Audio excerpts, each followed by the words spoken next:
Tiems, kam šalčiai nebaisus, rekomenduojame aplankyti kalėdinį petankės turnyrą Kaune. Šventinės varžybos prasidės nuo pat šeštadienio ryto Raudondvario plento patalpose.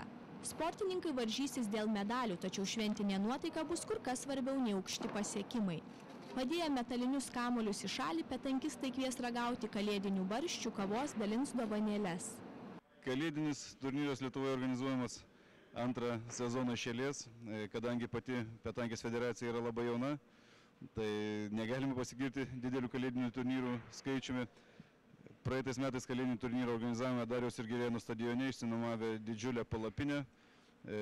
Šiemet radome šiek tiek erdvesnės, didesnės patalpas. Manau, kad šiemet jau nebebūtume sutilpę toj palapiniai, kur pernai buvom išsinuomavę, kadangi ten dalyvavo apie 12 komandų, šiemet mes jau turime 24 komandas.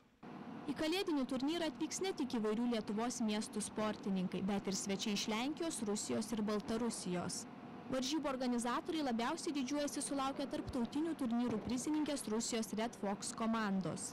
Tokių galingų svečių apsilankimas paliudija, kad Lietuvos vardas petankės sporte jau žinomas ir vertinamas.